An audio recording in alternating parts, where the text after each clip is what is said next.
This is what I do for self-care. I go to Taco Bell and I park nearby and I eat it.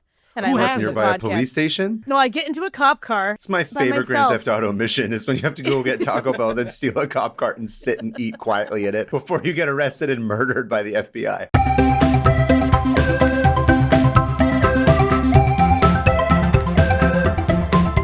Hi, everybody. Welcome to 500 Open Tabs. I'm Kaveh Taherian.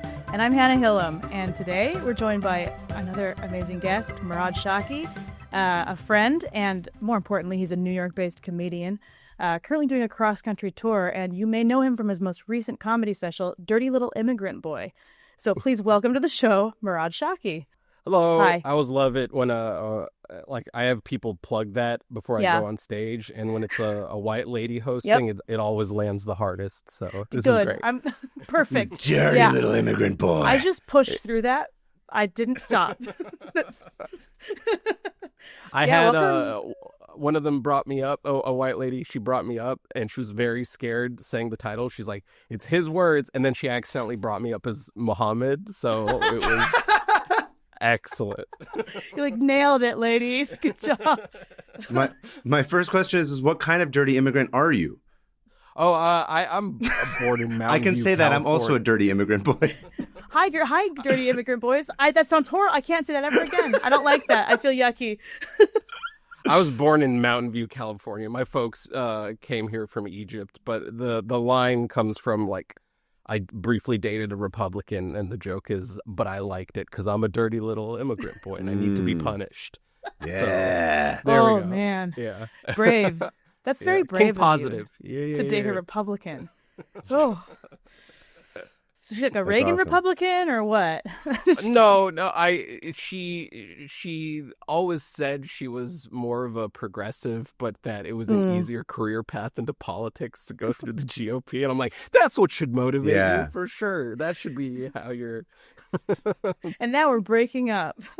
Yeah. So I know Murad. This is kind of a weird winding story, but I used to do live stream. I still do live streams where I draw crap. And this was back in 2020, and there was somebody in my live stream with the username Poop Queen. And I remember thinking that was really funny. I was like, whoever this is hilarious. And so I'd always call out Poop Queen because she was always talking about something, which I loved. And Pooping, I imagine. Pooping and being a queen of it. Being a queen, and sitting on my throne. Of poop. And after a while, I realized she's also from the same area as me. And so we got talking, and then we ended up meeting, and then we became friends. And then that was your sister, Murad.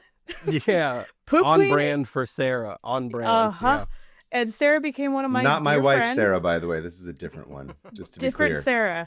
Sarah. So Sarah and I became friends, and through that, I ended up meeting you several times. I think at your parents' house once. I was like the cat comic ladies in my parents' living room. What the fuck? giving your parents' cat fluids. I think you walked in when I was putting a needle in your parents' cat's back and giving it fluids, if I remember correctly. I have zero memory of that. I remember because I was like, oh, this is a weird way to meet.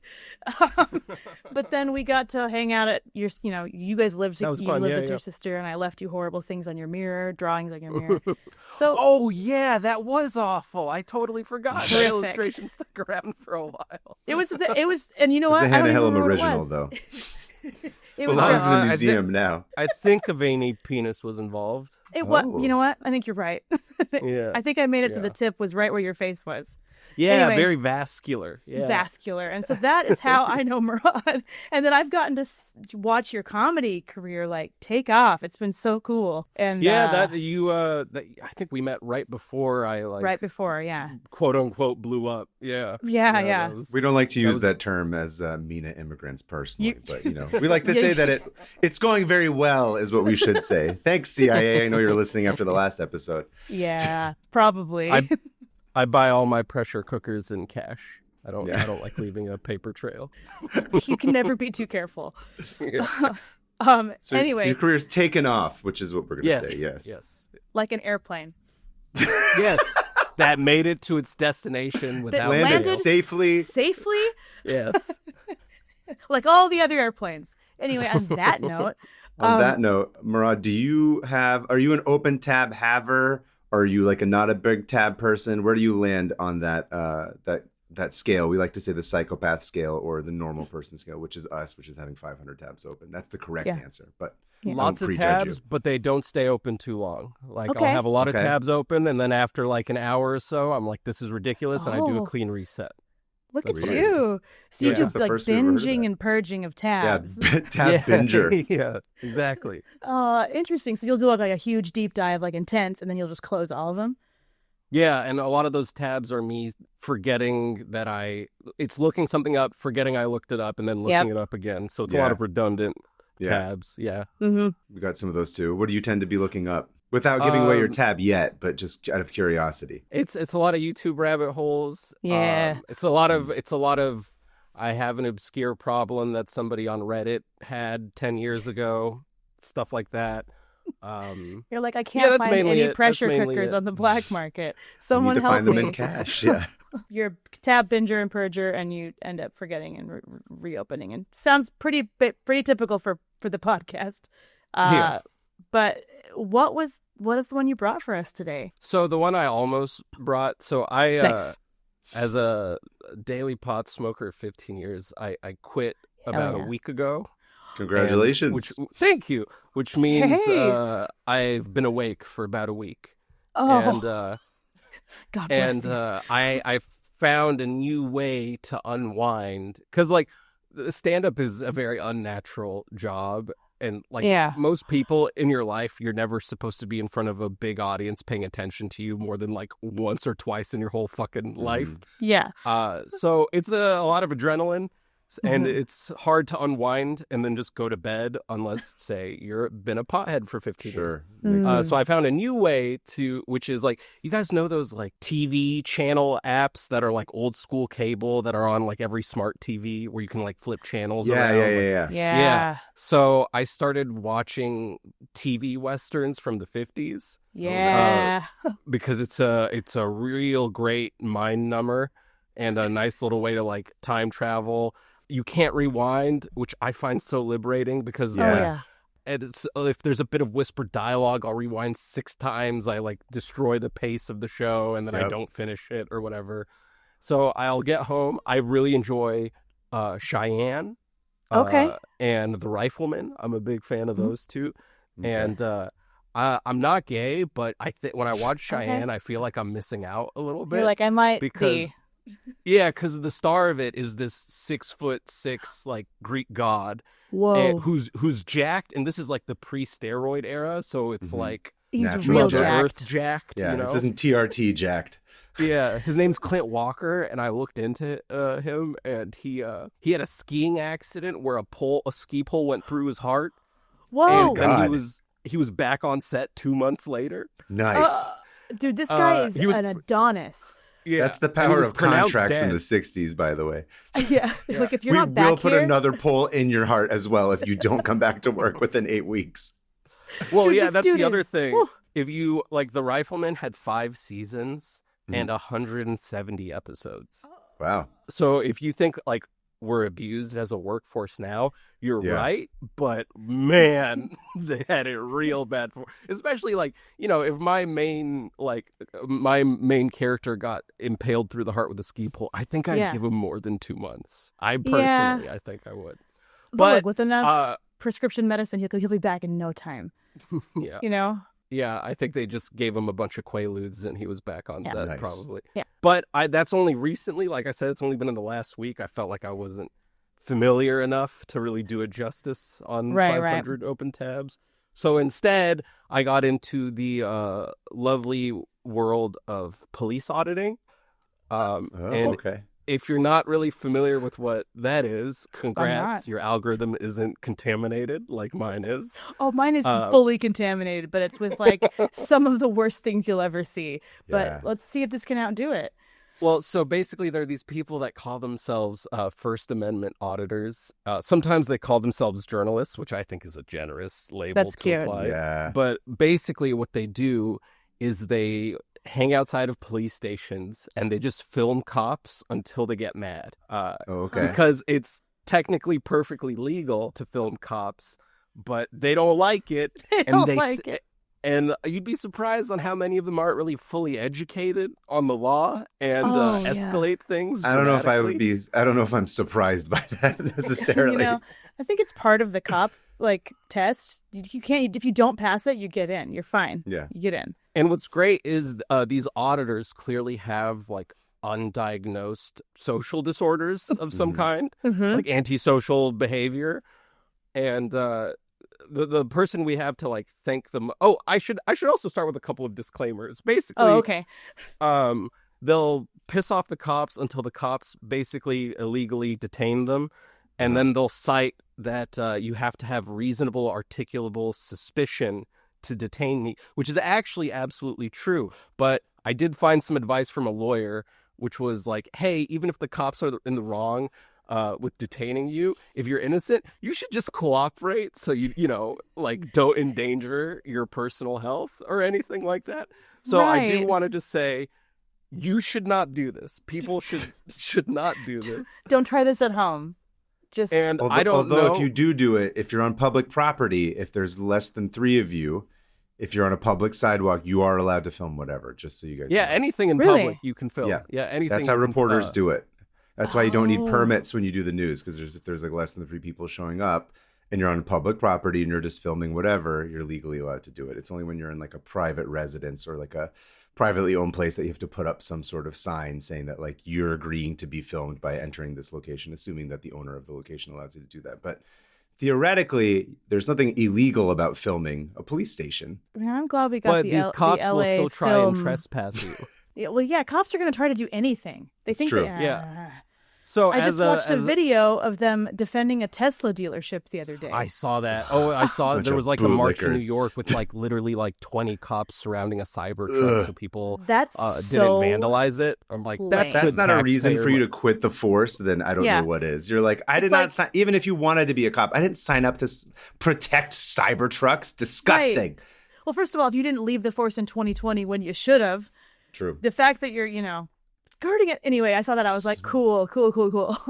So as a person who, let's say, is not a big fan of police, it's very enjoyable to watch a really rude immovable object meet a really dumb movable force, And I don't know, because it's clear that these auditors have some undiagnosed mental illness. I don't know how ethical it is to enjoy it, but it is a great matchup. It's a great matchup. And a little bonus is it can be kind of lucrative, because usually these cops get really mad, detain the person, sometimes violently, and then they get paid a couple $100,000 nice. In a lawsuit a couple years later. The only downside is that money is taxpayer money. Oh, you know what? Oh, I never thought of that. That's true, huh? But, considering how our tax dollars are going to violent American imperialism all over the world, I don't mind this one so much. No. It kind of feels like a drop in the bucket. Almost I'll feels give this like a pass. Yeah, And we have a one YouTuber in particular to thank for the popularization of this content, because technically, like you said, this has always been a right to film people in public and stuff like that. Yeah. But we have a Mr. Philip Turner, aka the Batusai on YouTube. Okay. Hey, Phillips. Batousai. In 2017, he was illegally detained and assaulted by the Fort Worth Police Department for doing nothing but point a camera at their police station while standing on a public sidewalk. How could he? And after he successfully sued the police department, the Fifth Circuit Court of Appeals ruled that the public has the legal right to film police, which previously wasn't a clearly established right in every jurisdiction, but now it totally is.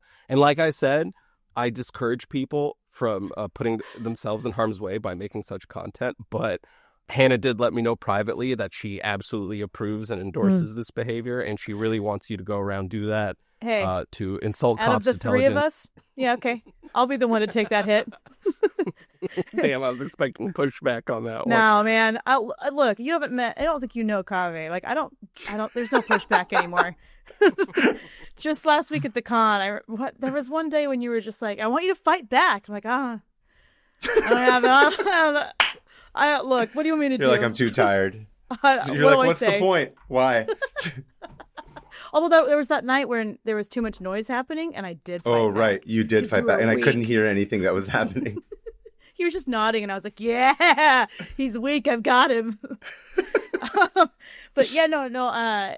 We don't love cops on this podcast either. So, we're not a bootlicking Paw Patrol. Yeah, Also, although- part of the appeal. So for the sake of research for this podcast, I was pulling these tabs up on YouTube. That's not how I was exposed to this. It's in the depths of TikTok hell is where I'd find these clips. And I vastly prefer watching it on TikTok because the ones on YouTube have like commentary over them, whereas I want that raw, uncut source Yeah, footage. straight footage.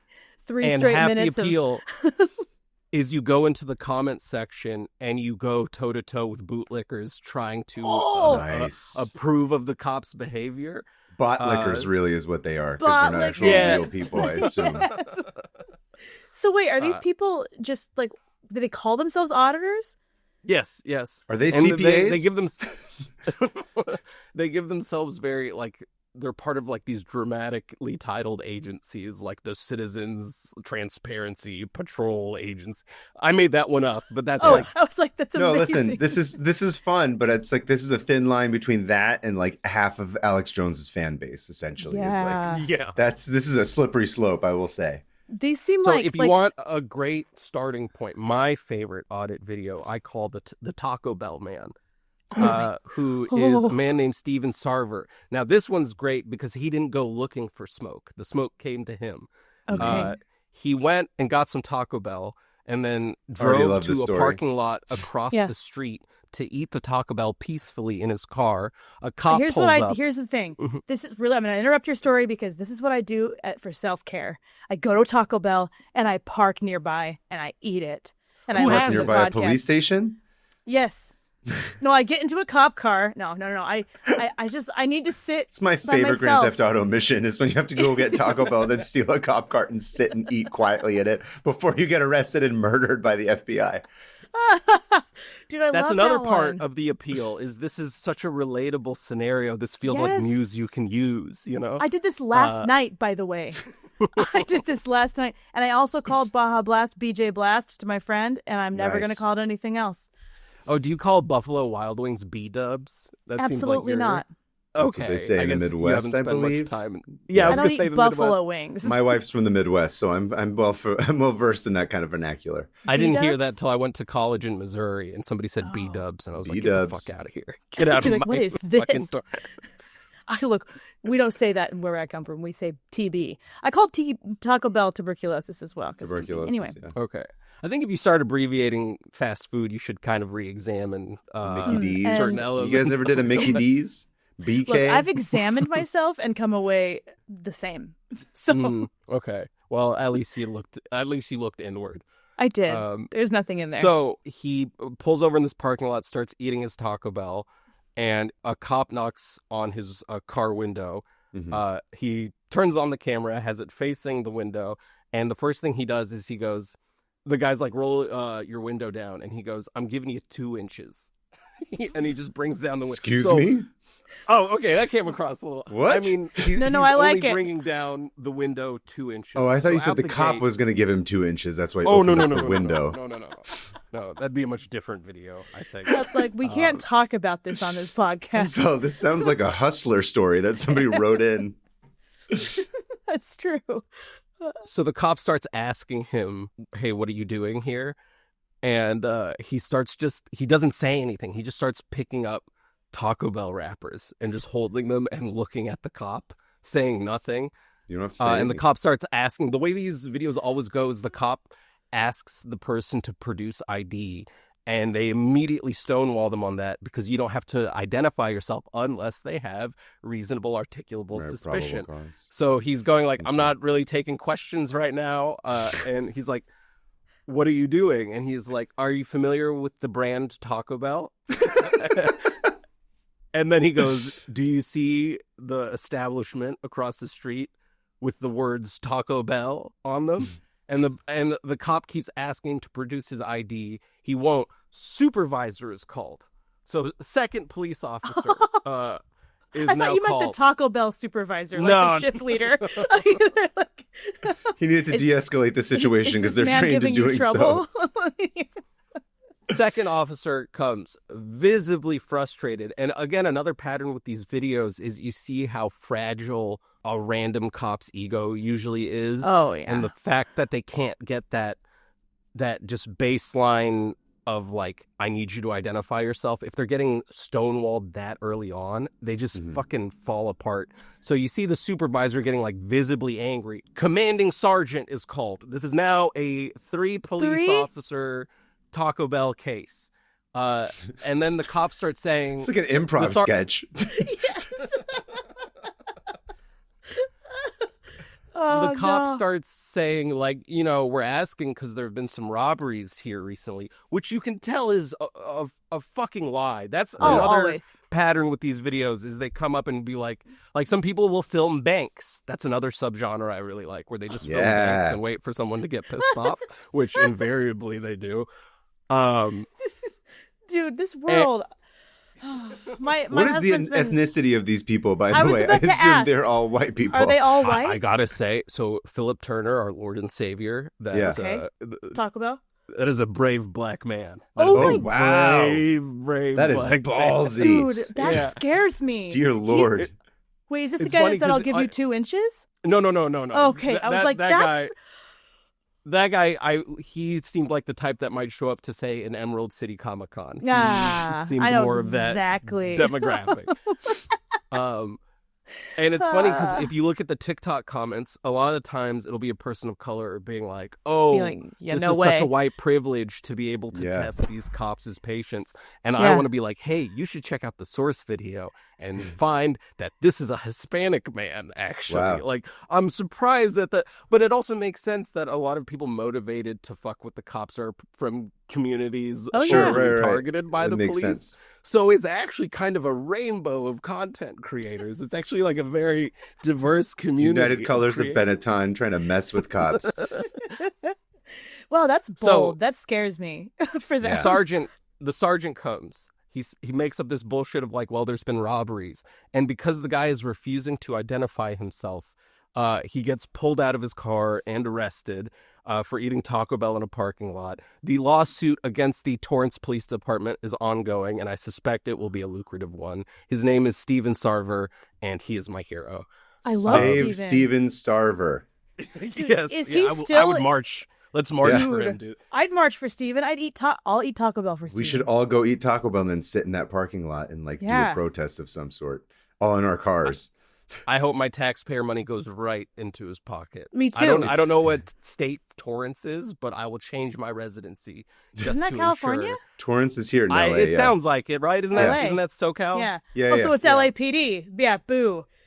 They're just out there looking for someone to, So the downside or upside, depending on your taste and content, of police audits is some of them get dark.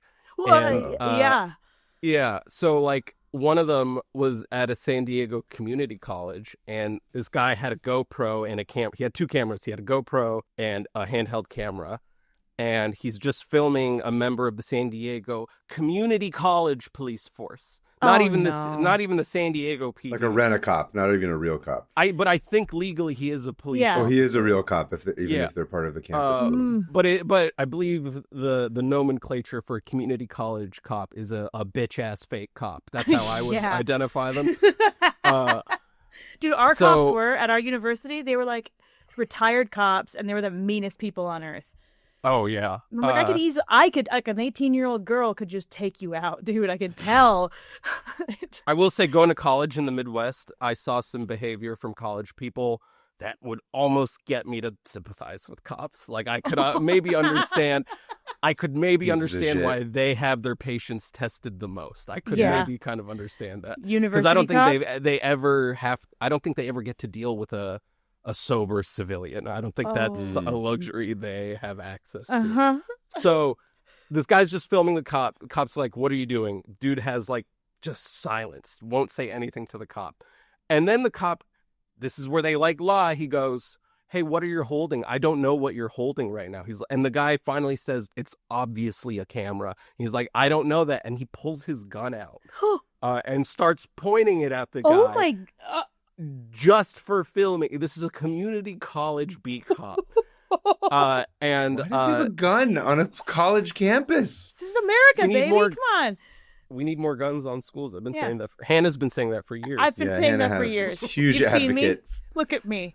I look like And a gun his advocate. punishment, the punishment for Officer James Everett was being put on paid administrative leave. So he Well, got duh. to go on paid vacation for pulling a gun out on a student. I don't know if the guy was a student, actually. With a Um, camera.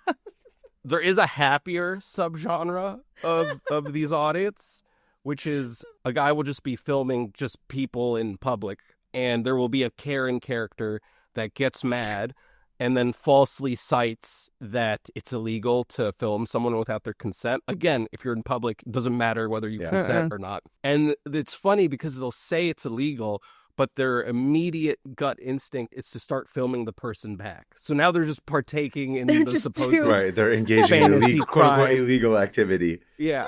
And in these videos, the Karen will call the cop, and then the cop will be like, you're fucking wasting our time. And those are satisfying. That's like, Those hey, are good. maybe this is one of the good ones. You know what I Yeah. mean? Right. I'm on the cop's side on this one, weirdly enough. I don't like that. I don't ever like feeling like that. When I sympathize with a cop, I'm like, uh-oh. Yeah. I feel Uh-oh. dirty. I don't like this. And I think maybe just maybe to, because we've been going on this for a while, maybe to wrap up No. with some You takeaways. still got some time. You got some Oh, time, okay. yeah. A couple things. The more reasonable cops tend to be younger. Really? Just a piece of advice: if you're auditing and the cop is above 40 to 50 years old, your life is in danger. Yeah. That man remembers a time when he could get away with a lot more. With killing literally anyone. Yeah. Yeah, I think I actually have. Oh, did I write it down? Welcome to the podcast. This is me Yeah. every week. I'm like, oh, Well, I had I the saw name. one with the Dansbury. Thank God I took Adderall today. With the I forgot. prescribed. Oh, well, with yeah. the- Who among us? with I'm not in college anymore. The Dansbury Police Department in Connecticut. Danbury? I think so. Oh shit. Okay. Dansbury. Is that where There's you live? Danbury. It's close to Danbury, where I that's one. live. Danbury, yeah, that's like right next to Yeah. where I lived when I was a kid. So I know This Danbury. Really? auditor was like, yeah. How are the Yeah, cops? he's- Fun guys. I mean, I was little, so I don't really remember, but I assume that they were unnecessarily aggressive, but who knows? This is one of them old boys. So this auditor, I gotta say, a lot less sympathetic because he was being asked to leave a library, and I'm pretty sure they're allowed to tell you to fuck off out of a library. I don't think I don't think any of his amendment rights were being infringed upon, but he decided to start filming anyway. A library? I'd be like, oh, come on, man. Yeah, Go to the Taco Bell, okay? That's what Yeah. it's for. Exactly. I go to the Taco Bell to commit borderline crimes. That's what Yeah. Woo! Toilet crimes, maybe. do. Hell yeah. I saved that for home. So What was your the guy sister's name? finally Diarrhea le- Queen? Poop Queen? Poop Sorry. Queen, Poop Queen. Poop Queen. What was Poop your Queen sister's rolls name? off the tongue a little bit. Diarrhea Queen? That's her confirmation name. It's Yeah. That's Also, her we were maiden name raised before she Muslim. got I don't married. know Yeah. why I said that. So the guy's finally leaving the library, but what the cops don't like is that he's filming them as he walks away. So he's just walking backwards and filming the cops, right? And this old guy swats his hand. So he's assaulted Ooh. the guy at this point. okay. And turns around and goes to like the commanding officer and goes, he hit me, he blah blah blah, he hit me. Eventually, this culminated in a lawsuit that led to the body cam footage being released, and you can overhear the old cop saying, 5 years ago, his ass would have been on the ground. 20 years ago, this is the cherry on top. 20 years ago, he'd be dead. Dear Lord. Yeah. So again, fear the old cops. They're the real Somebody final didn't get boss. their Stu Leonards that morning. That's a very specific Danbury reference. I don't understand that at all. You gonna leave it at that or explain? Stu Leonard's is an incredible grocery store that exists in Danbury. Okay. It's like cross between Whole Foods and like Trader Joe's. And then there's all these like buttons that you can press, and like the Chiquita banana will dance, and there's like a Twinkie the Kid. It was like a huge part of my childhood. Basically, if that cop went to Stu Leonard's, he would have loved it. It's amazing. Damn, I got to go there and film people. Yeah, outside of the Stu Leonard's parking lot, eat Taco Bell and film cops. An American pastime. An American pastime. You are in New York, right? You could. It's not that far. Yeah. You can take a train out to Danbury pretty easily. Yeah, I should make. I also have my own pissed off cop story, which is I was at a pro-Palestine march in San Francisco, and it was outside City Hall, and there was a balcony, and I noticed there were two cops kneeling behind the balcony so they wouldn't be seen, just filming the crowd. Yeah. And I got mad because it was like, what kind of 1984 bullshit is this? And I started yelling like, hey, why are you filming us? And I just started, I project. The irony. I perform. Oh yeah, I guess I'm mad. They're You're the Karen. They're auditing. Who's the Karen now? Man, I can't believe I didn't even Clock see that? the irony there. Damn. Yeah. Now you know how it feels. That's the only reason they were doing it, is to make you sad.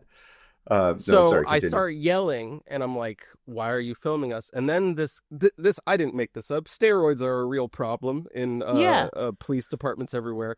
This super roided up cop that was up there filming comes downstairs with his partner, and there's a barrier between us, right? And I'm like 10, 20 feet away from the barrier, and they're on the other side of it, and they do that stupid fucking, like, people listening, it's just the the come over here finger motion, non-verbal, not saying anything. And then I felt this two fingers moment. Interesting. Yeah. Yeah. I didn't think that they would know to do that. I don't think they would ever know to use both fingers for anything. No, they don't strike me as two finger people, but I'm sorry, continue. So they're just motioning for me to come over, and I feel this profound moment of free will and liberation, and I just went, no. Yes. And he got so mad, he started like yelling at me and in uniform, calling me like a bitch and stuff. And I see what clearly must be his commanding officer tell the guy to like, hey, go back inside, right? So his babysitter sends him back inside. Nice. And I just see him behind a glass door of San Francisco City Hall. Like, just like, I can't hear him. He's just pointing at you. Like, just yelling at me through a window. That's so lame. Yeah, I know, dude. Oh, my God. What a loser. And when he was talking to me, he was like clearly like flexing his traps as much as he could while doing it. I just picture that kid from the meme who's like, when you can't speak up, and then like the vein is about to burst in his forehead. Yeah. Which he kind of looks like a cop, to be honest. That's the guy I'm imagining screaming at you from City Hall. Yeah. So that, I think, will end up being my origin story as the next big police auditor. Nice. Dude, I'll watch your videos. Also, I'll fear for your life. But hey, at this point, who isn't going to die? You know, in the next little while? I don't know. That was really dark. Be safe, everybody. These days, especially when you're leading protests, you're getting arrested illegally and then taken away, and no one knows where you are or what you're doing. So be careful. Also, especially if you're of the Middle Eastern persuasion like us. Please. I think I'm vague enough to be like they're like, why is this Brazilian filming us? That's true. Don't you do you have a whole bit on that that's the bit that got me most of my following. It's funny, like I really learned from that bit that depending where I am on the globe, my race changes. Yeah, same. Because in America, everybody's like, oh, you're obviously like a light-skinned black guy. If you're not sure, just talk to a cop and find out. That's some of the more common sentiments. But a lot of them will be like Brazilian people going like, you would just be white here. Yeah. So I think it really does change based on where I am. Also, I don't think people think of race in the States as such a like binary black or white thing. Yeah. And it's like Egypt's like Brazil. It's a fucking full rainbow of people. Like, I don't know if you guys are familiar with like the Silk Road, but people mixed around Heard for of a it. while. Yeah. Man, may have heard it mentioned a few times. I was going to say, I just absolutely love the fact that you're like, I'm going to quit smoking weed, and this is the new high, watching people piss cops off. Like, that is giving you what you need to replace 15 years of weed. And hot 6'6" cowboys dispensing country. Yes. Yeah.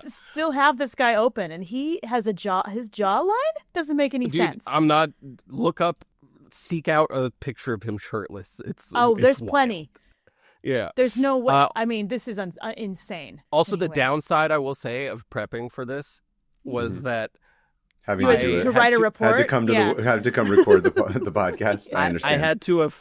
I had to infect my YouTube algorithm because this was not content I would seek out. I liked it when TikTok was like, okay, you're scrolling past all the stand-up comedy bits and all the other rage bait. Here's a little police audit. It's a nice little surprise. YouTube now thinks those people who think they're sovereign citizens? Oh, no. I'm pretty sure YouTube thinks that's what I am. And also my algorithm has already been contaminated because, I have YouTube Premium.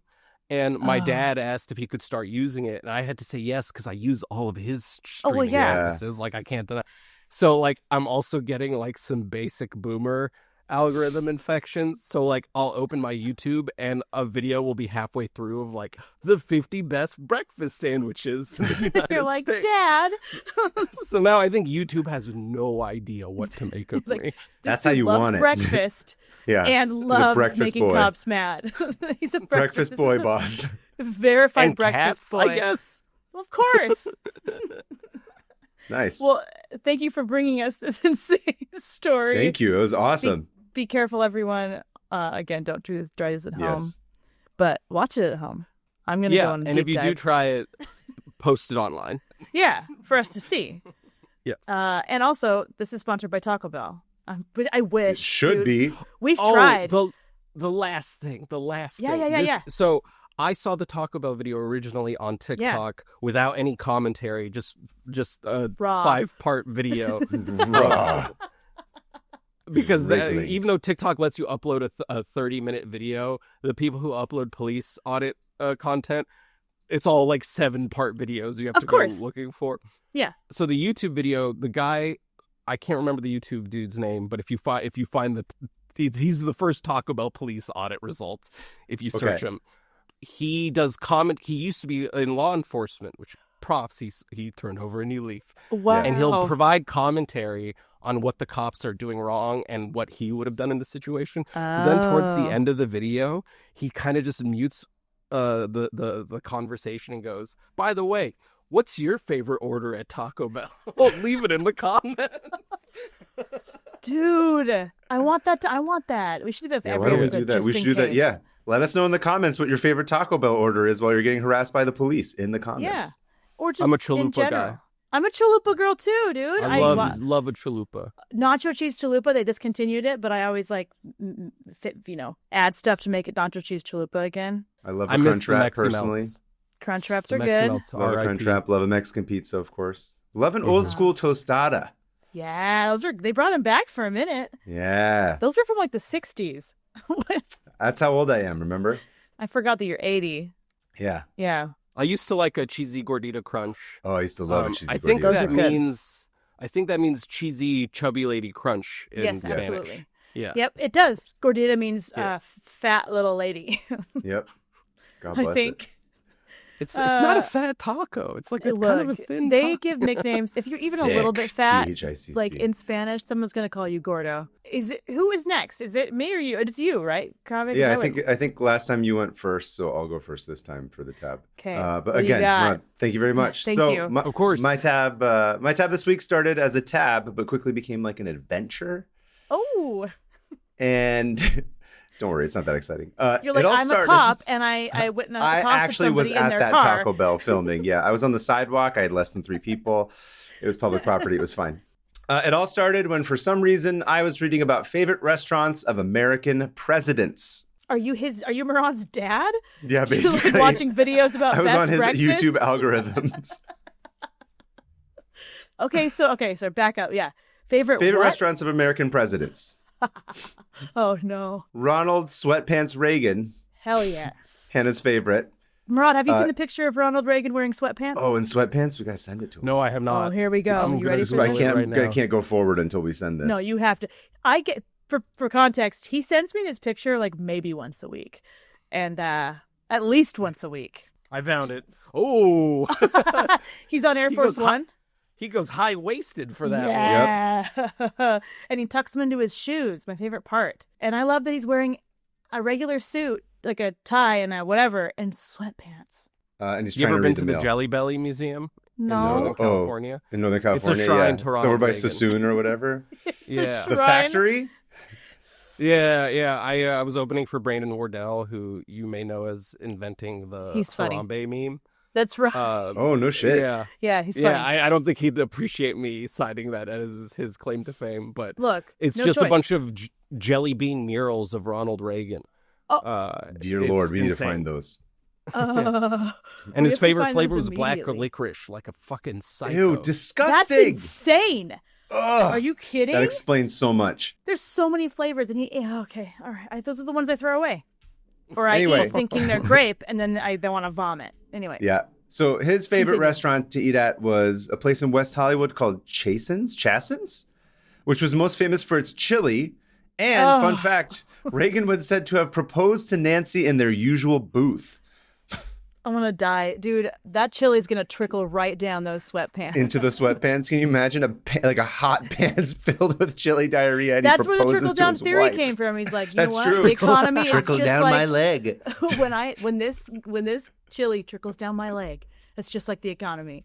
Sick. Yeah, that was his favorite Chili? restaurant. Sorry, Yeah. I'm freaking out. Yeah, it's disgusting. George Okay. H.W. Bush No. loved eating at a place called Fuzzy's Pizza in Houston. I've not been. That's a but- texture I don't want to associate. Yeah, I was like, that just sounds like mold is on there. I don't understand. Yeah. George. Oh, His pizza toppings were always No. artichoke hearts, pepperoni, Oh. Canadian bacon, Italian sausage, green peppers, mushrooms, onions, and black olives. I'm a little Strange. speechless because artichoke hearts are just wet. Oh, I love Have you artichoke ever had Yeah. artichoke hearts on pizza? They're Hell good. yeah, round table, bro. Yeah, but like, duh, but like they're wet. The slice is wet, and if you load that thing up with, I'm gotta getting just- angry. You gotta This is sprinkle a little. upsetting me. You gotta drain it as much as you can, and then you put a little salt on it to draw the moisture out before you pop it in. That's the trick. Or you cut Oh, it thin. What? You don't put like Really? full on like huge artichoke You chunks. should go tell Artichokes are Pizza great My on Heart pizza. that. Oh, they're delicious, but I do love them. I bet Reagan Didn't- liked them sloppy. oh He loves yeah. a pizza with chili and black licorice jelly beans on it. Ew. Blech.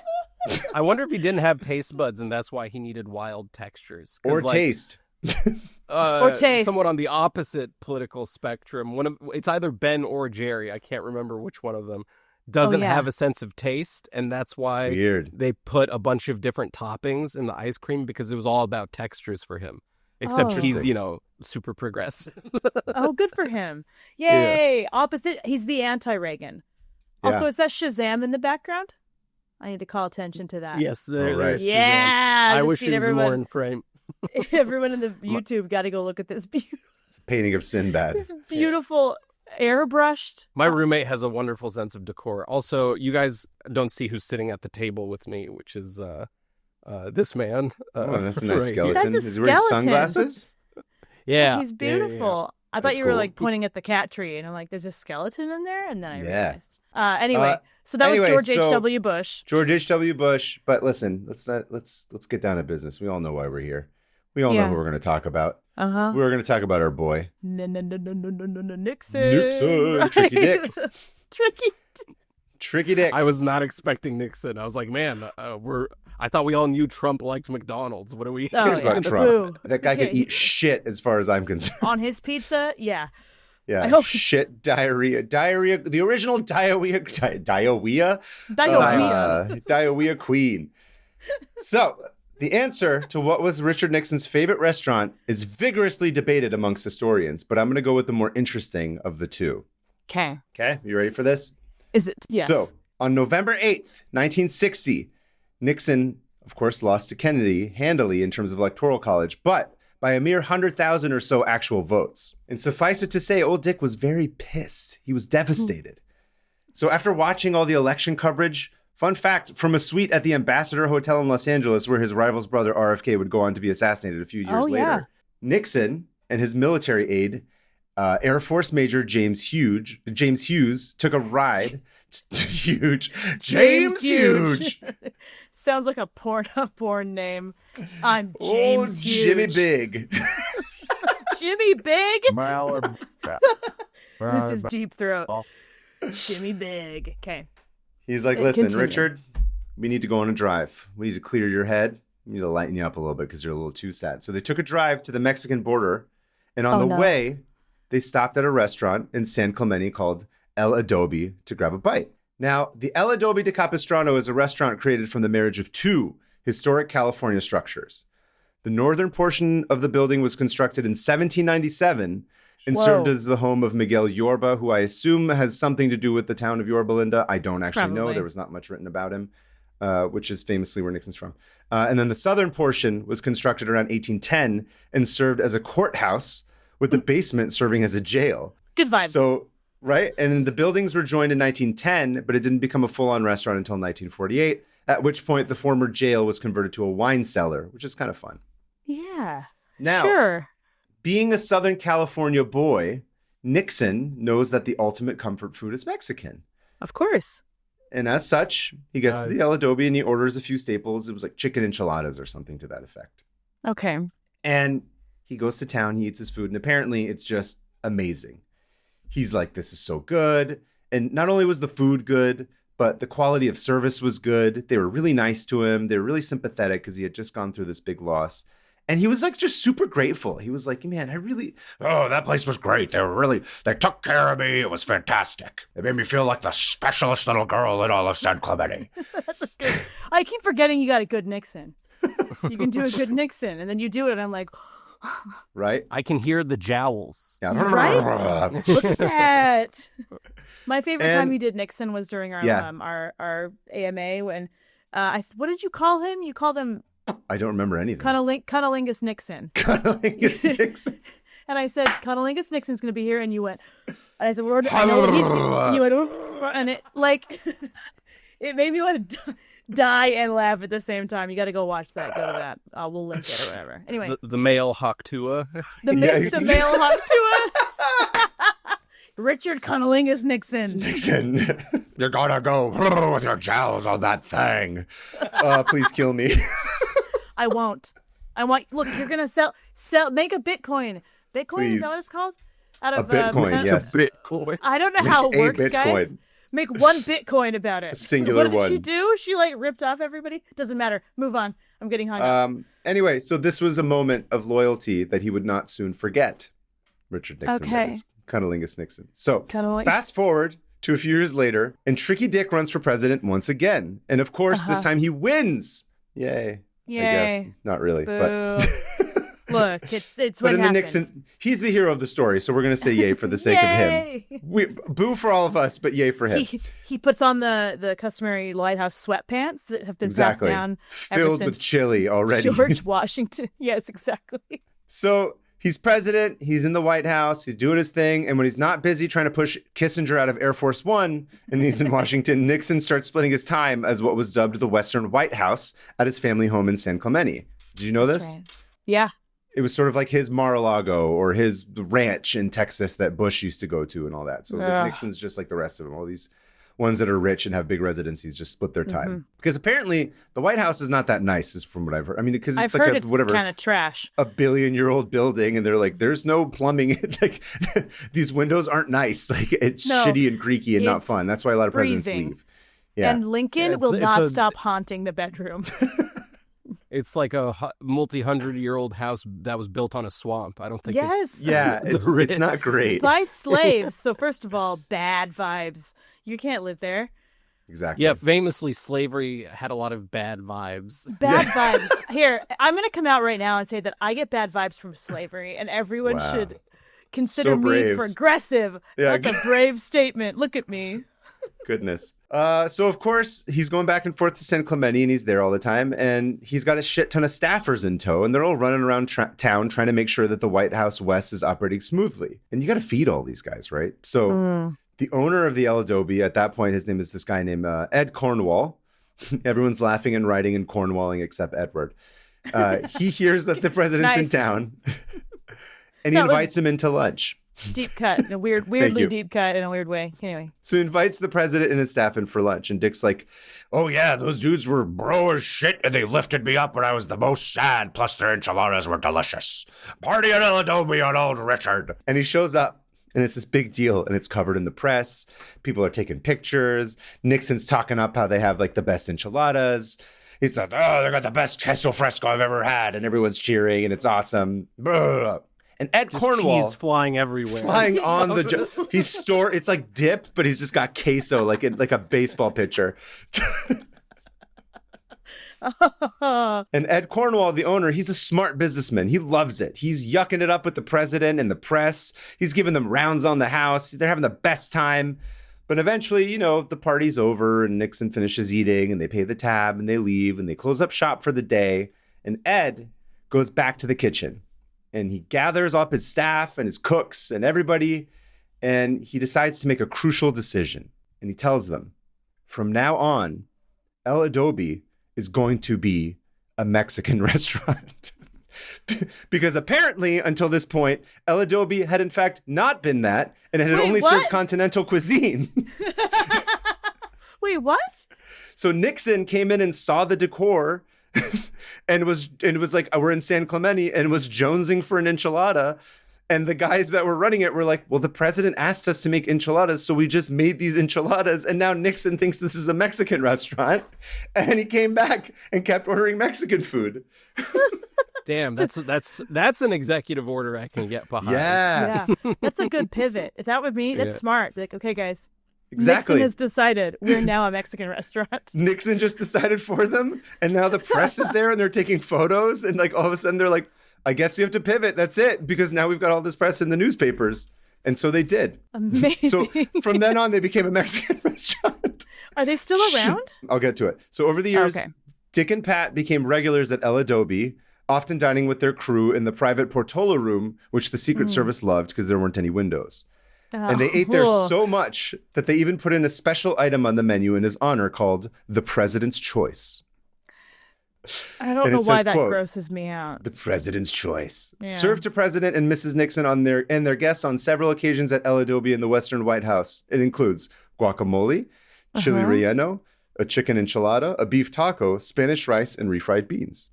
Oh, Additionally- Taco Bell right there. That's his favorite Yeah, right? Taco Bell order. Put your favorite El That's a good Adobo order question. in the Yeah. in, What do you in the think Richard comments. Nixon would have loved at Taco Bell? Put it in the comments. Just So- a sour cream burrito. Just a burrito Ew. or a With taco cottage filled with sour cheese. cream. Ew. Ew. So much cottage cheese. Nixon, of course, also loved a stiff drink. And while it's no longer on the menu at one point, the Nixon Martini was a mix of Kettle One vodka or Bombay Sapphire gin, a splash of dry vermouth, and 2 olives or onions. And Okay. finally, Richard and Pat were forever memorialized with plaques placed on the back of their 2 red swingy chairs. Oh, good. The combination of the choice dish and the drink makes me wonder how Pat felt kissing that man. You know what? I think besides getting all that cheese and queso out in her mouth when she kisses him, I think it was probably nothing compared to that. Also, I don't think Accidentally- she's kissing him. Yeah. Some I don't think he jowl likes slips in being there. kissed. Yeah. Brr. She's like, did you just put queso into my mouth? That's disgusting.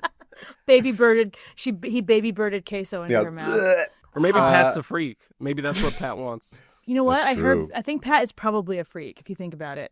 Big time. Didn't they say? Isn't it oh, Nancy no. Reagan that was the I was freak, about to or say is that Nancy a- Nancy Reagan was the could give a blowjob good queen is what they blowjob called her. queen. Yeah. Okay. I Yeah. was like, am I Famously being known as the BJ problematic? queen. And- It's all that chili. No. Nancy Reagan was Hollywood's BJ queen before she became true. the wife of Ronald Reagan. Anyway, There's the original Hawk Tuah for real. That's Yeah, the that's true. She original is the Hawk Tuah. original. Yeah. Nancy Reagan is the original Hawk Tuah. Damn. Someone Yes, should she just is. give me Yes. money for that. Somebody Right? make a podcast with Nancy Reagan talking about how to give blowjobs. dig her up, Yes, put with her in that corpse. podcast chair. That's the skeleton at your table. It's Nancy That's Reagan. true. Turn to her. Let's ask her some questions. Okay. Anyway. So I started this tab by saying it was an adventure, right? Uh-huh. So on President's Day of this year, Sarah and I took a trip to have lunch like the man himself. No, you didn't. Are you serious? Okay. Ready? Yeah, ready. All right, I have Alrighty. a bunch of visual aids for this one. Okay. So make sure to look in the chat. So here's me in front of the El Adobe down in San Clemente. And I'm just going to give you a play-by-play of how this went. There we go. So wait, have you been planning this tab ever since? Yes. I've been sitting on this for weeks. Wearing the same scarf you are now. It's true. It's sort of my one that it's my cat. It's one I wear all the time, even though I have many more. It's just my favorite one to toss around. It'll come in you got eventually. mad at me don't for worry. throwing it on the floor on accident at Comic-Con. Listen, only I can throw it on the floor. I get mad I'm at you just for stunned everything. you're wearing a scarf and a sweater indoors, and I'm in a t-shirt sweating. Oh, It's quite yeah, it's look. quite cold today. Hey, look at you. Yeah, look at you. Did you get it finally? Yeah. You look so happy. I'm thrilled. So, seeing as how a drive to South Orange County was going to take forever, we had to leave fairly early in order to avoid traffic and ended up getting there right around noon. So, there was nice parking. Perfect. It was a big lot. Lunch. And we were able to be seated right away. And you ready for this? By some miracle, they seated us right away in the actual Nixon chairs. Oh, wow. Did you ask? Yes, of course. Okay. So here's... Okay, Just so, just a two-seater next to the That's what I front? thought, right? I was expecting way more. So the Portola room was the private area they used to sit the president in, but now that room is used for private parties. So they just took the two little red chairs that they sat in and they moved it to like a little area inside the restaurant on like the first little landing, which is a bit Wow, sad. I didn't expect that over the course of this podcast I would become enraged by a Nixon fun fact. I'm like, what? You're keeping it away from the people? They're Yeah, they're look at making that. sure it's private. So what Capitalism it is out of control.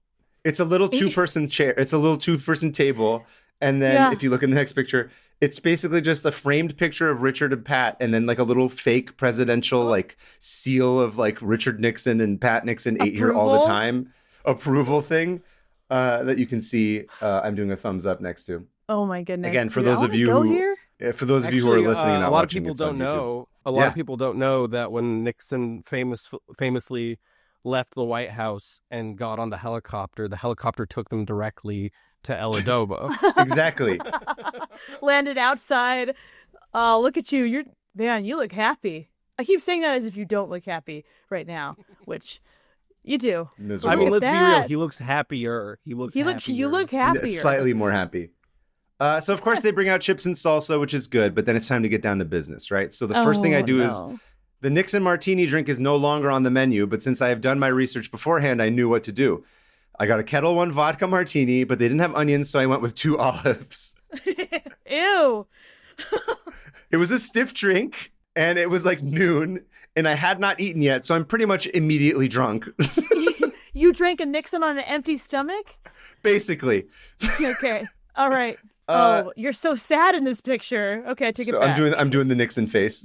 Oh yeah, you are. Yeah, you are. Nice. I'd like to say that the alcohol made me feel good, but I realized something very quickly, and this is a public service announcement, which is a vodka martini with tortilla chips and salsa is absolutely wretched.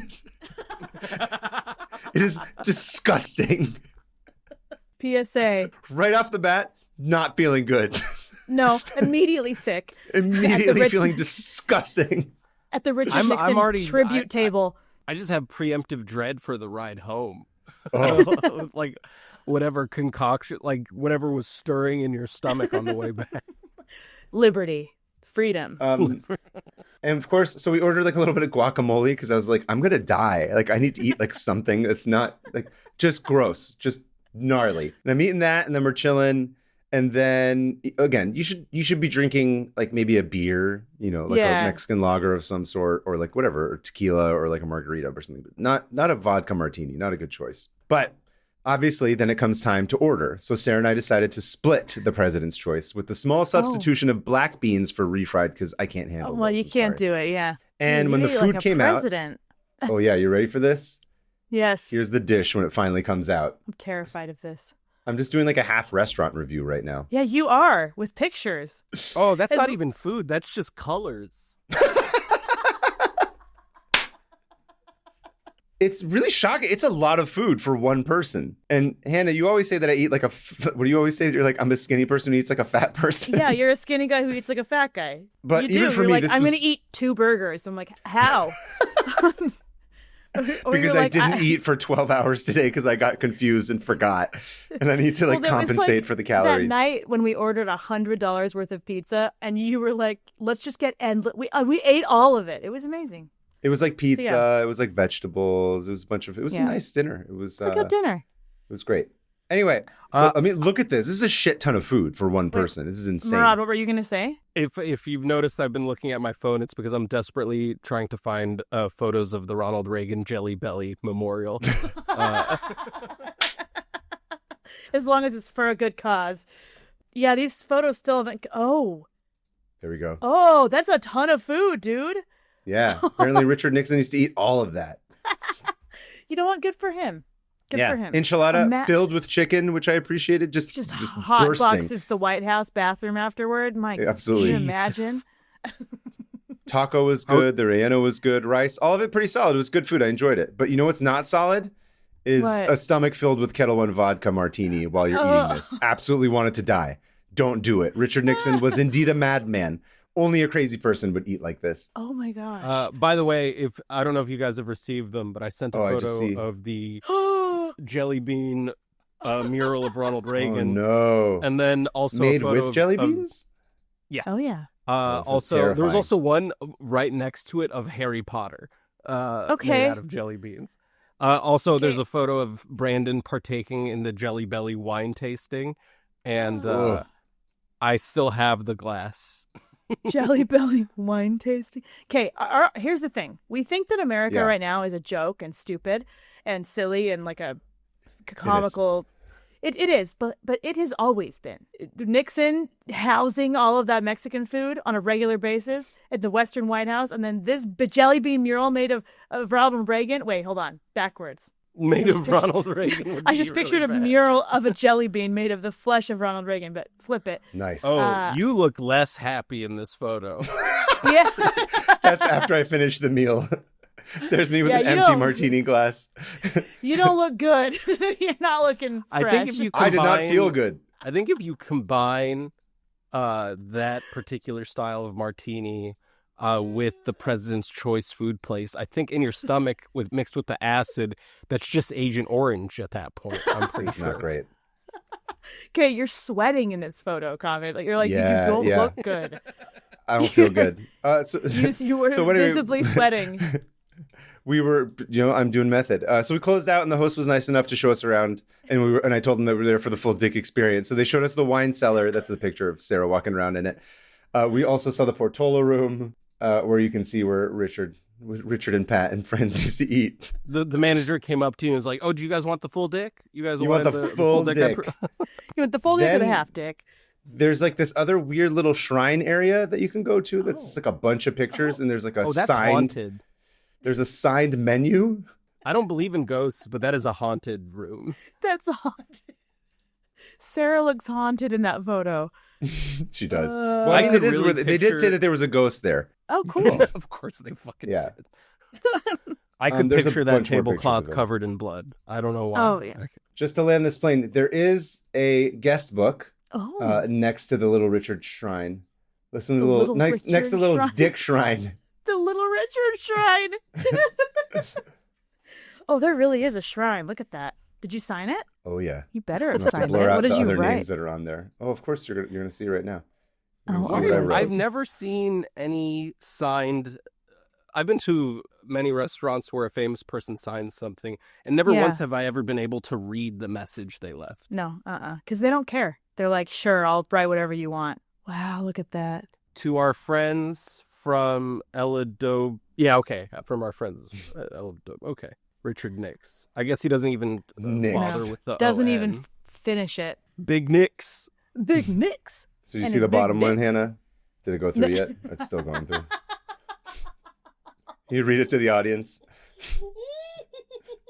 Was that a guest book? You've been sitting on this, dude. How did you keep this a secret? I don't know. I wanted you to wrote die. Kaveh What is that? Taherian. Secondus? Secundus Nixon forever. Here's the thing. We made up a character that was alive during Pompeii, during the, what is it called? A volcano? The Pompeii eruption, named Secundus Nixon. It's a whole long story, but all the listeners will know that Secundus Nixon shat here 5 times. I was Shat going to here write 5 Secundus times. Nixon shat here 5 times, and I was like, it's not. I was like, we need It's to a go a little lot. bit more PC for it. So I just said Secundus Nixon forever, and then I signed it, and it's on there on the 17th of February of this year. What a beaut, dude. I This think is the beautiful. most surprising thing about this guest book is that the entries immediately before you aren't from like years Oh yeah, years ago, and that every single signature on here is from within 24 hours of yours. yeah. Yeah, people just were signing it away. They all were really excited to sign the Richard Nixon. Like I feel like the Adobe. previous signature Legendary. should have been from like 2012 or something like that. Dude, I That's my love tab. it. No, man. We went to El That's Adobe. We amazing. ate. I wanted to die, but I did it for the show. To be You know fair, what? also, it was just the Thank martinis. you. Like the food was good. It was just don't drink the vodka martini with it. That's the lesson learned. Don't Wow. drink the full Police the full audits dick. in a restaurant haunted by a former U.S. president. This is Don't a drink the roller full coaster dick. ride. Is that what you said? Yeah, don't drink the Oh, full no. dick on an empty stomach. That is my true. that is my advice that I'm going to pass down. I think Nancy Reagan said that first. She did, and you know what? She Yeah. never followed her own advice. Dude, that was amazing, and you took one for the Thank you. team, and I salute you. And I need everyone to go watch the YouTube video so you can see Secundus Nixon in the Nixon guest book at Nixon's Taco Bell. We're gonna call it that. I don't remember the name. gonna- El yeah. Adobo. He manifested it to become a Mexican. That's my favorite part of the story is that they were like, They we're like, not "This even. guy likes No one had the heart enchiladas." to tell him. Yeah. This dude loves enchiladas, and he's the president. Woo! Thank you. If the president comes in and asks you for something, you got to say yes because that could just make your business legendary from then on. Yeah. Anyway, You derailed me. You derailed me in every way. That's amazing. Now I want Thank Mexican you. food. Good. Oh, We should all go get some. legendary, So, dude. what's your tab you got for us this week? Weirdly enough, It's also Richard Nixon. Nixon's other favorite restaurant. This is dueling favorite restaurant. No, Nice. there's a theme. My tab is about something called the Auditor. But What? It is. I know. It's weird. This is not a police auditor. This is a dog. Okay, so Okay. this dog's name is the Auditor. So before I get into this dog, I'm going to get into how I came across this tab. And Okay. in March, and when I recorded this was 2 days ago, but for the sake of when it's released, in March, I was fortunate enough to do a book event at a place in Seattle called Third Place Books, right? Right after Emerald City. And friend of the show and previous guest, Miles Greb, was the guy who was like in conversation with me. And the people who worked at the bookstore, shout out to Nate and Sasha. They were dope. Sorry, you pointed out at the convention that I talk like a 14-year-old from California in 2002 by saying dope. So I'm just gonna lean in. They were dope. And it's my culture, okay? During the questions part of the event, one of the I'm questions. from the same area as you. That's the funny part. I You were- dated an English girl. We for all a are. while. We're all Bay Area kids from like the two. Oh, wait, the you're aughts. right. Yeah. Wait, you dated an I dated English an girl? English girl for a while who would get like, she was like, "You have to stop calling me dude." Like I Never. I will You're like, never. You are erasing my California culture. Yeah. Like, I won't. I call my kid dude. It's dude I call or my bro. children dudes. Dudes Yeah. or bro. And then sometimes I called both. her bro. Yeah. Yeah. I call my Dude, bro. children bro. My kid was like, don't call me bro. And I'm like, I gave birth to Sorry. you, bro, so shut up, Just dude. like- Bro. Great tits, bro. I like your tits, dude. Bro. I love you, dude. Okay, so it's Californian. Get over it, everybody. Okay.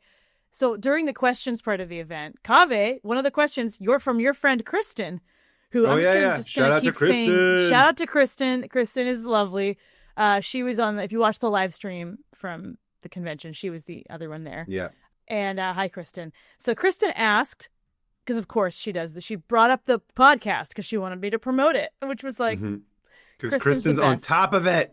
Kristen is there. I can't explain how. She's like the most ride or die person, but also being really happy at the same time. Anyway, Kristen asked which of my tabs that I covered on the podcast was my favorite. And so my answer, because I don't remember anything from before 2 months ago, was Never. nuclear semiotics, which was the one about It's communicating. because we had just been talking about it like that Yep. day, I think is what it was. Yep. So the last thing I was told is the last thing I remembered. So I said, it's the nuclear semiotics one and how to communicate with the future about nuclear waste, blah, blah, blah, blah, blah. The subject of nuclear waste, I'm assuming, is what prompted Sasha, the employee who was hosting the event, to approach me with today's tab. Okay? That's where it came from. So after the signing was done, Sasha was like, have you ever heard of this insane dog named the Auditor? And I'm like, no, any animal with the as part of their name sounds like a cryptid. And she gestured for me to come behind the counter and look at her computer. She'd gotten it all set up. Yep, 2-finger gesture like a cop. Sasha knows. And Sasha showed me an aerial photo of what I came to find out is a giant open toxic pit mine in Butte, Montana.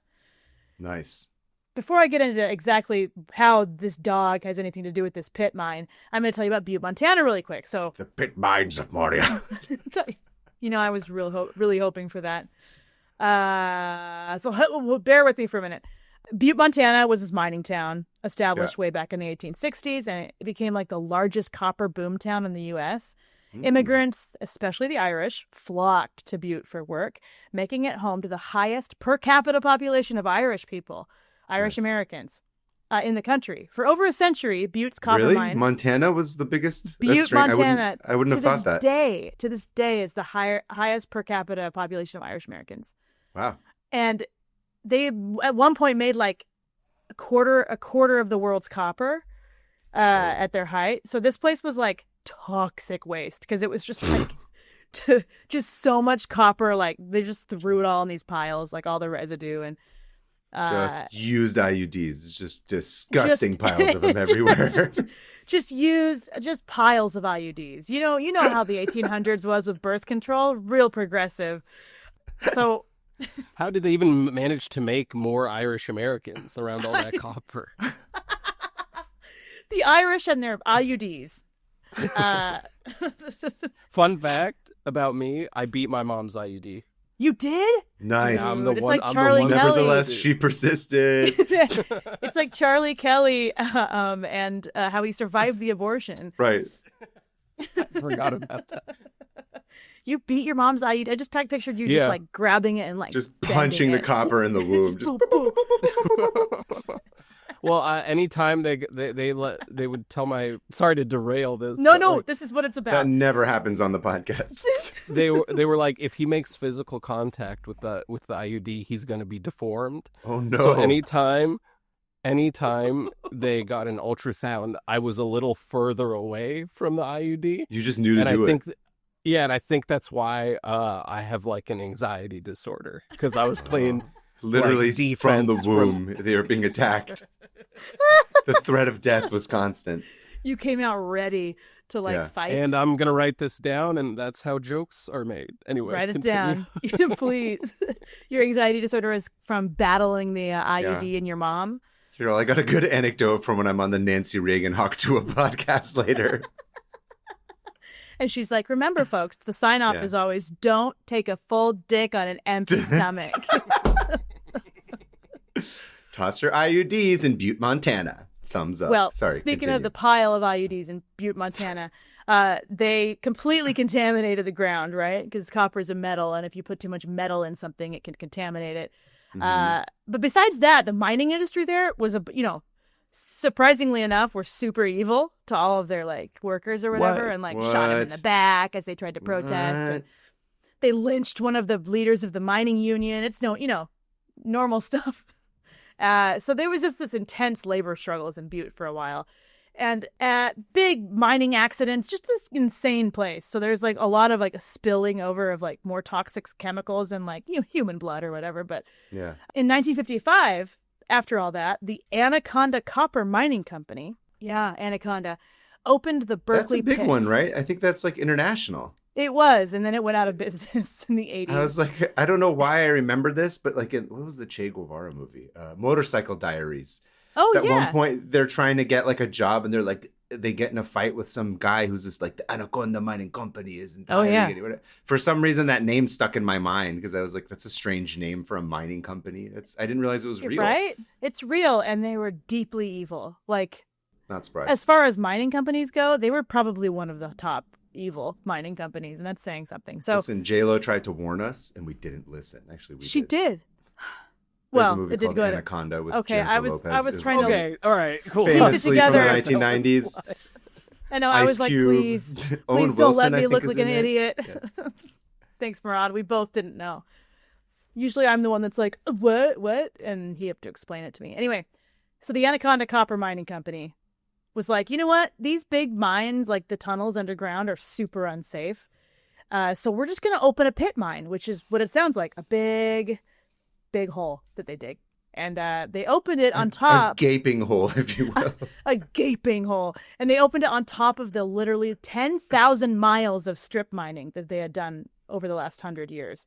Okay. That's like, you could get to New York to LA like 3 times doing that. Anyway, they built this pit mine on top of it, and it became this like abandoned tunnel underneath. And it was used until 1982 when Anaconda Mining was bought up by Arco.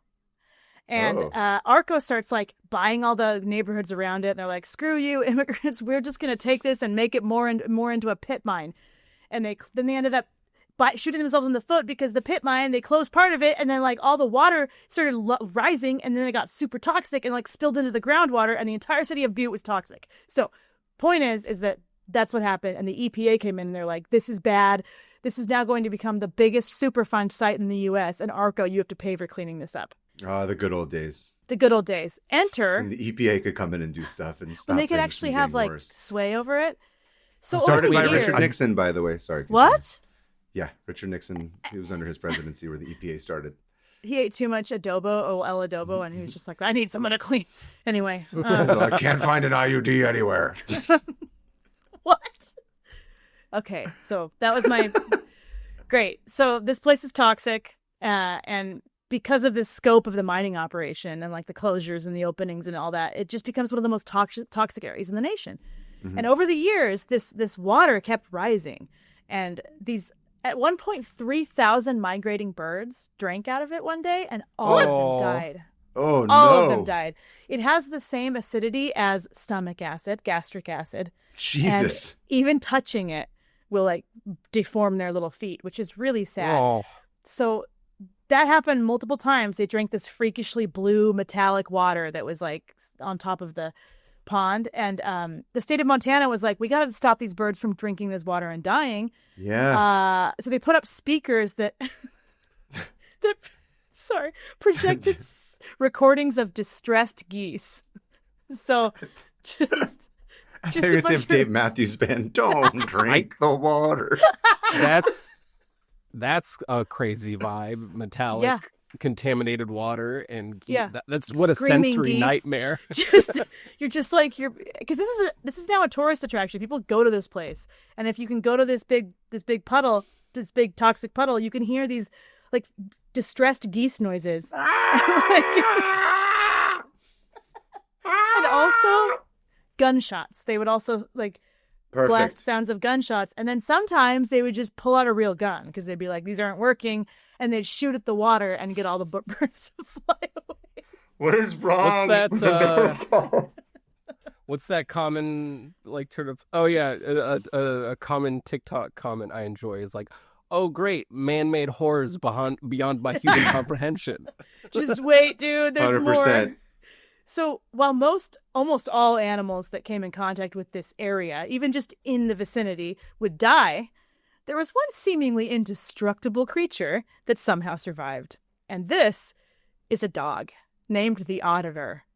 And I forgot about the Auditor. I know. So when the mines reopened in 1985, and the miners that were there, because they had like redone it to make it safer or whatever again, they start seeing this big, shaggy creature. I'm going to send you a photo of the Auditor real quick, because this is truly one of the most iconic looking dogs I've ever seen.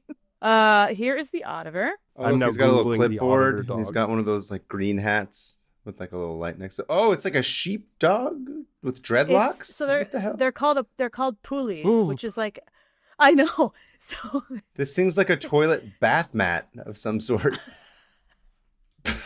yeah. So he Like looks a like sentient one. He looks like a sentient. Remember how I pile said, of rags. Yeah. that the plate of adobo food was just colors. This is just textures. Yeah. This isn't even. This guy It's looks just like he's sentient shown up textures. late to the 311 reunion concert. Yeah, this so problematically has white dreads, but like he is this dog. He looks like a pile of dirty rags. And in 1985, they start noticing this dog just like on the horizon, just like hanging out. And the miners are like, "What is that thing?" And This guy's awesome. It never gets near them. The auditor never gets near them. And the auditor will disappear for weeks at a time. So they called him the auditor because he would show up at the most random times, like a tax auditor.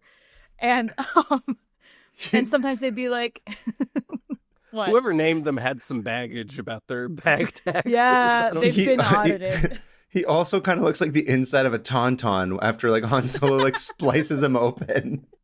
100%. It came out of the innards of a tauntaun became sentient. Is this dog still with us, or is this of the past? This is of the Oh, past. I don't want to spoil anything. Don't worry, I'll get there. If it were still with us, that would be absurd. But I would say almost. So the auditor would just kind of like hang out in the middle of this like pit mine and like appear every once in a while, and they'd be like, "There he is!" And so these miners started like becoming obsessed with this dog and being like, "We got to keep this thing alive." Yeah. Well, he would never go near them. He was really, really shy. So he was like this mysterious like bag of rags that would just like traipse in sometimes into this toxic chemical wasteland, and they would put out food and water for him, and they even built him like a little dog house that's still there to this day. It's like this kind of crappy. And so he would go in there and sleep at night and eat and drink, but then he'd disappear for like weeks on end, which means he was probably drinking water out of that metallic pool. Okay, so he was born before or circa 1986. They don't really know. And he died November 19th, 2003. So Damn. He was at least 17 when he died. But I will say this, dogs don't live that long. If you guys... I was going to say, that's a rich life. Even for a 17-year-old, dogs don't live to be 17. That is extremely rare. That's not a dog. That's an omen. No, that's an omen. It's a cryptid, is what the auditor is. I was already thinking that. I'm already like, what's the story I can write about this? So this dog was like perfectly, like by all accounts, completely healthy, would run and act like a normal dog until like a little later on when like a vet from a distance diagnosed him with arthritis. Like, how do you diagnose from a distance with arthritis? Because he was walking a little stiffer. Oh, I see. All that metallic chemical water wasn't doing any. I don't think it was arthritis. I think his bones had turned into metal. I think you're right. Became copper. He became copper. So the auditor was this legend. And even after the mine closed, there was like a skeleton crew that still stayed on to like feed him and make sure he was, taken care of. And they started slipping baby aspirin into his food every day. Oh, so he nice. I know. They're like, he looks like he's in pain. But this kid, I just love the idea of this big fluffy freak just like showing up sometimes. Anyway, he would survive through the winters. The winters were like negative 50 degrees. And sometimes he would disappear and they'd be like, dude is definitely dead. And then he'd like Poppins from Always Sunny, just climb back out of wherever he was and be alive still. And a person named Holly Peterson, she was an environmental engineer at Montana Tech, actually managed to get a cut of his fur before he died. Because she was like, how is this thing alive? And she found that he had like 20 times the amount of like every metal known to man in his system. Oh my God. And there was no I think reason... I'm going to cry. Somehow that kept him alive. There was no reason that this dog should have been alive. There's no reason. I don't think he's real. I don't think he's a real dog. I think he's, like you said, an omen. And the whole town of Butte, Montana just became like enamored with this thing because they were like, this is the symbol of Butte. We're toxic. We've been like run through by corporations. And here we are. We're still here. We're still a town. We're rebuilding. Are you okay, bro? The moment I saw that dog, I would have went and bought like some sort of net gun just to save it. Like, why did nobody remove this dog? No, here's the thing. They tried. That thing was, you couldn't get it. No one could get it. And so one day in November of 2003, because he loved staying in his little house they built him, he went into his house for the last time, went to bed, and he didn't wake up. And he was at least 17, and they all had this funeral for him. They brought his toxic, like chemical-ridden body out, and they were like, first of all, no way this thing should have survived. This thing should have died years ago. It didn't. Mm-hmm. It just like kept going. This big like pile of Nice. rags. I love the Auditor. And Yeah. he's also really good at pissing off police and eating Taco Bell. I just love that. Anyway, so the town adopted him as their mascot, and Holly Peterson, the person Nice. who tested his like fur, became kind of this like hero for him. So she was like, I want there to be statues. I want there to be one like Yes. city hall. So they had these statues like erected. I'm gonna send you the picture of these statues. And first of all, I need to show you guys how gross this pit was that he grew up in. So you can kind of see how blue the water How did he is. get there? That no one knows. Nobody knows. And the weird thing is that his breed is really rare and like highly sought after. So they don't know if he was someone's runaway dog. They don't know how he got there. They don't know how old he is. He could be like 20. I know. Are you okay, Damn. Ron? No, I sad. think that he was like, a miner that got turned into a dog. Yeah. Oh, Like, you're right. yeah. He was there to protect the other It's like the miners. shaggy He dog. He Yeah. drank up all the chemicals so no one else would get. Anyway, so since then, Montana has started cleaning the area. And if you go to Butte, Montana today, it's like this thriving little town full of artists and kind of people coming in to revitalize it. And this the statue still stands at the courthouse. And of course, I can't His find... origin story is actually that Nixon showed up to Butte, Montana, Uh-huh. pointed at one of the miners and said, "You're a dog now." You're a dog now. And the Anaconda Mining Company was like, time to pivot. Sorry, I can't find the statues. I just had them saved. I'm just looking them up right now. I see them. They're really funny. Googled it. Yeah, immediately. So they look like little. It's hard to make a statue of what looks like, like I said, a pile of rags, but they managed. I was going to say to. that sculptor had their work cut out for them. They did, because this thing has dreads. Anyway, Yeah. that's my little story on the Auditor, the crazy, irradiated, toxic dog that lived despite all of the things. I'm getting thrown at it. an I love this Auditor guy. tattoo. I'm gonna Dude, you memorialize should. this Yeah. stuff. I want to write a book about the Auditor now. So someone did write a book about the Auditor. I'm going to write another book about the Auditor. Because, at first my husband heard of the story. He's like, this is really sad. I'm like, no. The Auditor was beloved. And they took care of it as best they could. And they let him have his space. And the whole town loves him. And he's really a symbol of the American West boom and bust culture. And anyway, that's also, my tab. it's fun to think of, like, what did he do for those? Like, that's where the story is like, what was Where he did he doing all those go? times where he left and then he came Right. back? Like, there's all of that you could just fill in. Like, where Wait, did he so go? It's awesome. I've just been using context for this word. I imagine a cryptid is like a mythological animal. Is that what that Yes. word means? Like Bigfoot or 'Cause- Mothman. I was going to say the Auditor makes the idea of a chupacabra way more believable Oh, yeah. than Yeah. it did before. Like, back in the day, they're like, there's just this creature that shows up that doesn't look quite right, And to this day, they don't know how he survived all of that. They just don't know. They do know that some people can, like, there are certain people who can survive with more high, like, elevated levels of certain things than others. So they assume that's kind of how it was for dogs too. But he just had like this insane threshold for He was just toxicity. alpha. He was Just alpha. I think he was just, like you said, just made of copper at the end of his life. Anyway, that's Awesome. that's the Auditor. Love him. Thank you, Hannah. That was Okay. fantastic. I Yeah, love that thank guy you so both. much. That was such a fun. Yeah, that was fun. I like Thank you, how- Murad.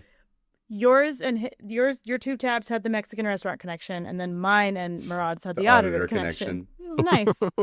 Felt good. Okay, so now's where we come up to the part of the show where we close our tabs. What are we thinking for sound effects?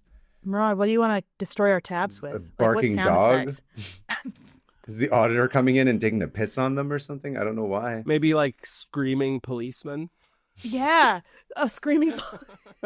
Or the sound of A a window going gunshot? up, closing. No. The 2 inches of window closing. Distressed geese Oh yes, good call. Yeah. Distressed There we geese. go. That's actually with way gunshots. that's so- yeah. with Yeah. gunshots With and gunshots. distressed geese. I think that sums up all. Yeah, Murad, you want to count us down? We ready? Okay. Yeah. we're ready. 2, 1, 0. All right, moving on to listener emails. I'll be up first. Our first email is from Verena from someplace far away, which is what I always Pretty say sure when I don't Verena know is where from the someone's UK somewhere. I think I don't know. Scotland. I don't work here. Okay. Uh, You do. Sorry. I've shortened the email a little bit for time. So, Okay. dear Bog Baby Bosses, did you know that Prince Philip was revered as a messiah figure by a small group of the Tanu people in Vanuatu, known as the Prince Philip movement? Did you know this? Prince Yeah. Philip? Yeah, I knew that. That shambling this? corpse? Okay. And it was You not did on know that, Epstein Kaveh? Island. I absolutely did not. Oh, Okay. the Tana okay. people, the Tana people live in the jungles of Vanuatu and had this legend that a great spirit from among their people had gone on an epic quest generations ago, and his spirit would return after he had married a powerful lady, because this would help him bring the traditional Tana way of life and peace to the world. So Prince Philip and Queen Elizabeth visit Vanuatu in the 70s, and the Tana people are like, oh, hey, she's a total boss babe, head of the Commonwealth, which is like a third of the planet, including their country, and he seems nice. He must be the great spirit returning to his homeland. Prince Philip is pleased to discover someone is finally worshiping him as a god and sends them a signed photograph. They send him a cool pig hunting club, and he sends them back another signed photo, this time holding the club. Pen pals, you guys. Okay, that's pretty funny. Yeah, he apparently I met some received your tribal club. leaders in person. Yeah, right. For 10 cents a day, you could support this British monarch and provide him with a club. And they send back photographs of him. Amazing. He apparently met some tribal leaders in person in the early 2000s as part of a British reality TV show, and they felt like he was very kind and respectful. When Philip died, they performed extensive mourning rituals in his honor, and it is unclear what will happen to the Prince Philip movement now that he is dead, with some anthropologists speculating veneration will pass to Chucky 3. Keep it Josie, Verena. Chucky 3. Chucky the Third. Yeah, Wow. that's it. Thank you, Verena. That's excellent. I loved that story. Thanks, Actually, it was Verena. very fun. That's wild, because if you look at Prince Philip, he's just kind of like the background guy. I bet he loved that. Anyway, He probably did. mine is from. It's a little shorter, but I figured since it's a 3-person episode, we may as well go shorter. So this is for Kirk from Utah. What's up, Kirk? Hey, Hannah and Kaveh. Been a fan since the musical Splaining days, and thought Kaveh would be thrilled to find out that the Mignonette, remember the boat that the from the Richard Parker episode? Oh, right. Mignonette. That the Mignonette was the basis for an Avett Brothers album, which was then developed into the musical Swept Away. Oh, The musical interesting. I like the made its- Abbott Brothers. The musical made its Broadway debut in the fall of 2024, but sadly closed after only 20 previews and 48 performances because apparently a musical about the custom of the seas just doesn't get butts in seats. Love the pod, Kirk. That's But- one I would have gone to Uncultured see. swine. I know. The custom of the seas is cannibalism for those just listening for the first time. I wonder if it's the whole story as I talked about it on that tab with the should three look it older up. dudes all eating Richard Parker and then the Minions. Listen, The Minions. that's where they screwed up. If they had just made the Minions in there as part of the Greek chorus, that musical would have just been like an all timer. Oh, could you imagine going as long a as musical Phantom of the Opera? with Minions as the chorus? Can I imagine a musical? That's all I need to know. Oh, can you imagine a musical? What were you going to say, Murad? I'm surprised it hasn't happened already. Right? Anyway, if you want to submit your listener mail, you can email 500opentabs@gmail 500, or you can submit a voice memo, preferably around a minute, and you can follow us at 500opentabs on Instagram and Blue Sky. Murad, thank you for being on the show. Why don't you tell our audience, our tens of listeners, where they can find you, what you're up to, what you would like to plug, anything and everything. Go for it. I'm doing a little mini tour, prepping hopefully for a special taping later this year. So if you want to see me do my Nice. best shit and a little bit of new stuff as well, you'll be able to catch me in Portland on April 6th, Washington, D.C. on April 24th, Phoenix on May 15th, and San Diego on June 7th. I'll also be making some little stops in Philadelphia and Richmond in the East Bay. That's a Richmond, really? Yeah. But those ones you should DM me about. Those are a little different from the other shows. But anyway, Okay. come out. It'll be a fun time. Yeah, I'm wildly talented and the voice of a generation. You know what? That's what I thought when I first heard. So I've heard. Yeah. When I first met you, when I was giving your parents' cats that fluid, I thought, this is the voice of our generation. Yeah, I remember you said that. Yeah, I did. You were like, what the? Anyway, where can they follow Also, you? you can Yeah. follow me at Murad Shaki. It's not straightforward spelling, but it's not a lot of letters. So just check the description. SHAWKI. Yes. Yeah. And I have a special on YouTube called Dirty Little Immigrant Boy That's right. that you should check out. It's funny. Check He's them funny. all out. Yeah. And He's yeah. The wonderful. common thread is a fun little race war. Oh, I didn't even think about that. I bet that's yeah, I horrible. remember when I had a clip, the clip that went the most viral from it, I emailed the CEO and I was like, sorry that it's like such a race war in the comments. And then he just replied with, that's great for engagement. Yeah, that's exactly what it is. It's true. It's true. And I was like, All I have to do is get one thing even slightly wrong, and we have that video of a cat that was 38 Right. years old, and we're still getting. It's gotten 1.5 million views, and still Because getting everyone's comments angry about at my math. So yeah, Yeah. I can imagine when it's about race, it's even crazier. it. Yeah. you got 22 million. Oh wow. I just Yeah. heard a cat meow. Was that whose There's- cat was that? Let me see. Oh. This is Ka.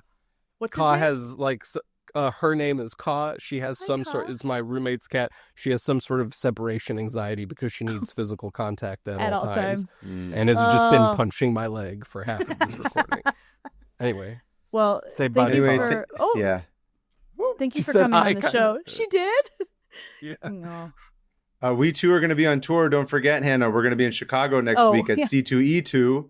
That's right. I don't have a table number at the time of this recording, but it will be. Alyssa can fill in that information with her voice, which is really fun. With by her the time that we're overly done. happy voice. Yeah, I'm going to be Yeah, like, it we're will going to be- be at table. And she'll then be it'll be like, funnier. yeah, it'll be great. Yeah. Perfect. And speaking of Alyssa, thank you to Alyssa for being such a wonderful editor. And come see us at C2E2. We'll have the table number at on our Instagram or whatever. Yeah, you can follow us at 500 Open Tabs on Instagram and Blue Sky. I'm at PermaFriends on Instagram. Hannah, you are. I'm at Hannah Hillam on everything. Anna Hillam. Please subscribe to the YouTube, the Patreon, the Discord, everything. If you're eating Taco Bell, Yeah. send this episode to somebody. If you are Richard Nixon's ghost living in a wine cellar that used to be a prison, send this episode to somebody. Send this to someone. But Yeah. anyway, thank you once again, Murad. It was wonderful to Thank meet you. you and This have was you on the super fun. show. It was fantastic. And in the meantime, keep it. What are we going to keep it? We're going to the Gwen Stefani tribute toilet. We are. We're going to keep it. Yeah. Well, I'll see you Keep at the it, Gwen Stefani tribute toilet. And I'll Keep see it you a at the- reasonable, articulable suspicion. Keep it. Yeah. Yeah. What? Keep No, it legal. All of this is good. Keep it legal. Don't do things illegally. Yes. Keep it. I'll see you guys at the Richard Nixon tribute table at the restaurant. All right. Thanks, guys. Inshallah. Bye. Bye.